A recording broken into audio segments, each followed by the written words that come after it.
नमस्ते। Like and subscribe कीजिए हमारे लर्निंग फिजिक्स चैनल को और बेल आइकन को क्लिक कीजिए ताकि आप हमारे वीडियो सबसे पहले देख पाएं। हेलो बच्चों, लर्निंग फिजिक्स की क्लास में फिर से आप सबका स्वागत है। कई बार बच्चे पढ़ते पढ़ते डीमोटिवेट हो जाते हैं, तो ऐसे बच्चों के लिए मेरा सिर्फ इतना ही कहना है कि कौन कहता है आसमां में सुराख नहीं हो सकता, एक पत्थर तो तबीयत से उछालो यारो। इससे पहले की वीडियो में हमने ट्रिग्नोमेट्री स्टडी किया था, उसका एक छोटा सा पार्ट जो बाकी रह गया है, हम लोग आज उसी से स्टार्ट करते हैं।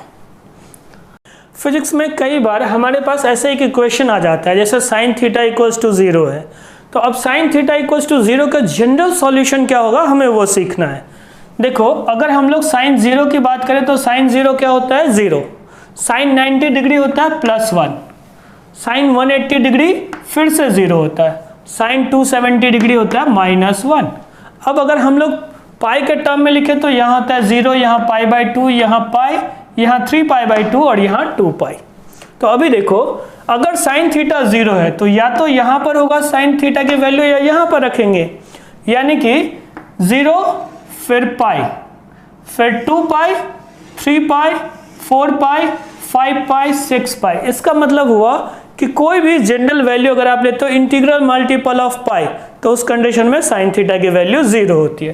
तो अगर sine theta equals to 0 given है तो हम लोग लिख सकते हैं theta equals to nπ, where n is integer. ऐसे ही अगर मान लो कि हमारे पास ऐसा हो साइन थीटा इक्वल्स टू +-1, ध्यान दो, यहां पर साइन थीटा की वैल्यू +1 और यहां पर साइन थीटा की वैल्यू -1 होती है। अब इसको अगर आपको लिखना हो, देखो यहां से अगर स्टार्ट कर रहे हैं तो ये π/2 पर आएगा। साइन π/2 +1 होता है, साइन 90 डिग्री को साइन π/2। फिर यहां से और इधर आए तो फिर ये देखो ये 3π/2 है, ठीक है ना। फिर उसके बाद फिर से जब आप यहां जाओगे तो उस कंडीशन में क्या हो जाएगा 5π/2, फिर 7π/2, 9π/2, that means odd multiple of π/2। तो अगर हम लोग π/2 का ऑड मल्टीपल लिखें तो ऐसे कंडीशन में उसकी वैल्यू या तो +1 होगी या -1। तो अगर ऐसा इक्वेशन दिया है, इसका सॉल्यूशन क्या होगा, theta is equals to odd multiple को 2n + 1 या 2n - 1 दोनों लिख सकते हैं ना, ऑड मल्टीपल ऑफ π/2। अब यहां पर फिर से n कोई इंटीजर है, n is equals to 0 +-1 +-2 and so. अब ऐसे ही मान लो एक इक्वेशन दिया है cos थीटा इक्वल्स टू 0। तो देखो cos 0 की वैल्यू 1 होती है, cos 90 degree 0, cos 180 degree -1, cos 270 degree 0। ऐसे एक पैटर्न बन रहा है। तो 0 कहां पर है, ये वर्टिकल लाइन पर। अगर आप पाई के टर्म में लिखो तो cos π/2 क्या हो जाएगा, 0। फिर यहां से इधर आए cos 3π/2, फिर से 0। उसके बाद 5π/2, 7π/2, या हम कह सकते हैं कि ऑड मल्टीपल ऑफ π/2। तो देखो थीटा की वैल्यू क्या लिखा है, ऑड मल्टीपल ऑफ π/2। ये 2n + 1 या 2n - 1 ये ऑड नंबर है, ठीक है। और n क्या है, कोई भी इंटीजर। फिर नेक्स्ट cos थीटा की वैल्यू प्लस या -1। देखो cos थीटा +1 यहां पर है और cos थीटा -1 यहां पर है, यानी कि हॉरिजॉन्टल लाइन पे। तो अगर आप यहां से स्टार्ट करो, cos 0 की वैल्यू क्या हो जाएगी, 1। फिर यहां इस पॉइंट पर देखो cos π, इसकी वैल्यू -1। फिर इसके बाद cos 2π 1 हो जाएगा ना, फिर cos 3π, फिर उसके बाद 4π। ऐसे जब आप बढ़ते जाओगे तो पाई के इंटरवल में बढ़ रहे हैं, और ये जो हमारे पास रिजल्ट आएगा फाइनली इसका सॉल्यूशन आएगा थीटा इक्वल्स टू nπ, और n फिर से क्या है, इंटीजर। इस तरह के क्वेश्चंस, इस तरह के इक्वेशंस हमारे पास फिजिक्स में बार बार आएंगे जब हम लोग सिंपल हार्मोनिक मोशन में कंस्ट्रक्टिव इंटरफेरेंस और डिस्ट्रक्टिव इंटरफेरेंस स्टडी करेंगे। ऐसे ही वेव्स में भी ये बार बार ये टॉपिक आएगा। अब अगर मान लो कि साइन थीटा की वैल्यू है साइन अल्फा, यानी साइन थीटा की वैल्यू जैसे मान लो साइन 30 डिग्री यानी 1/2 है, तो थीटा की वैल्यू अल्फा के टर्म में कैसे लिखेंगे वो देखो। इसका जनरल सॉल्यूशन होगा theta equals to n pi plus -1 to the power n alpha. ऐसे ही अगर cos थीटा की वैल्यू cos अल्फा है, अल्फा नोन है और थीटा अननोन है, तो जनरल सॉल्यूशन हमें फाइंड करना है। थीटा की वैल्यू होगी 2n pi plus minus alpha, और अगर tan थीटा की वैल्यू tan अल्फा गिवन है, तो यहां से थीटा की जो जनरल सॉल्यूशन आए वो हम ऐसे लिखेंगे n पाई प्लस अल्फा। तो ये फॉर्मूले हैं जो आपको याद रखना है। अब हम लोग सीख लें कि साइन थीटा और बाकी जो ट्रिग्नोमेट्रिकल रेशियोज हैं इनकी वैल्यूज क्या क्या पॉसिबल है। देखो साइन थीटा -1 से +1 के बीच हो सकता है इसकी वैल्यू, और कॉस थीटा की वैल्यू -1 से फिर से +1 के बीच ही पॉसिबल है। टेन थीटा की वैल्यू कुछ भी हो सकती है -∞ से +∞ के बीच। कॉट थीटा भी -∞ से +∞ के बीच कुछ भी इसकी वैल्यू पॉसिबल है। लेकिन जब हम बात करते हैं सेक थीटा और कॉसेक थीटा की, तो इसकी वैल्यू या तो -1 से कम होगी या फिर +1 से ज़्यादा। कॉसेक थीटा के लिए भी -1 से कम और +1 से ज़्यादा, ये पॉसिबल वैल्यूज़ है।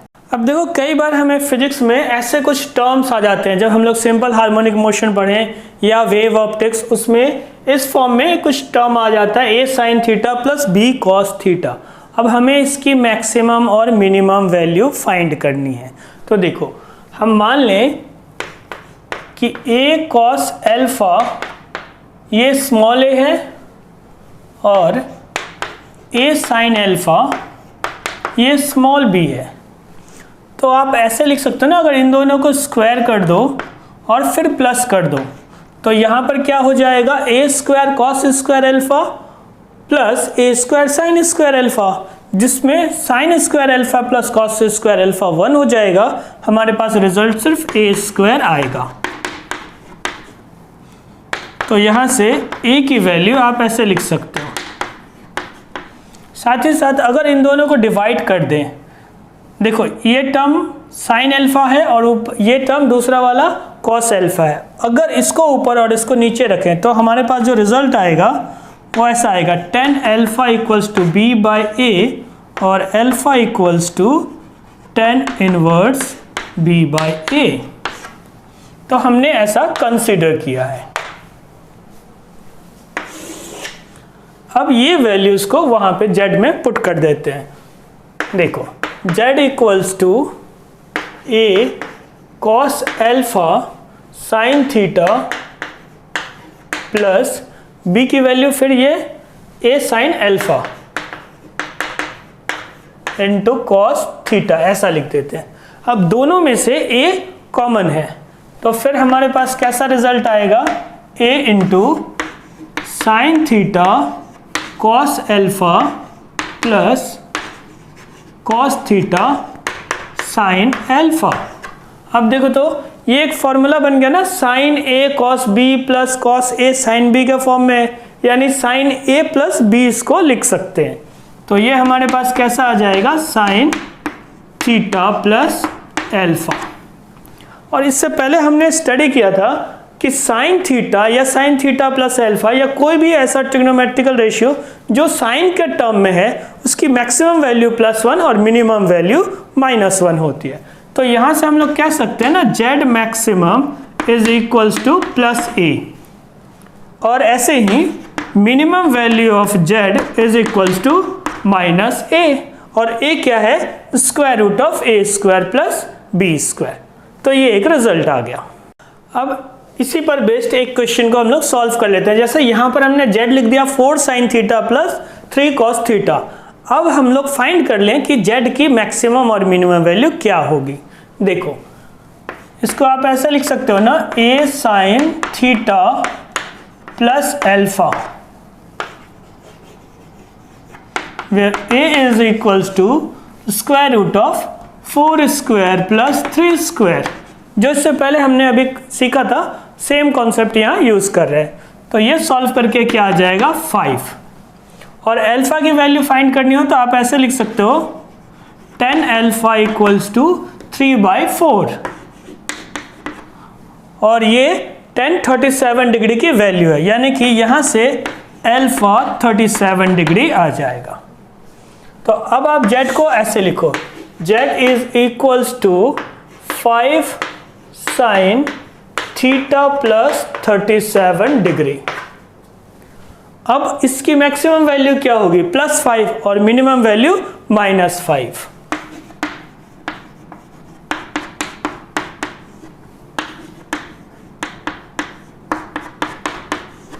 तो दोस्तों फिजिक्स के लिए ट्रिग्नोमेट्री क्लास यहीं ख़त्म होती है। अगली क्लास में हम लोग अलजेब्रा को स्टडी करेंगे। तब तक के लिए अलविदा।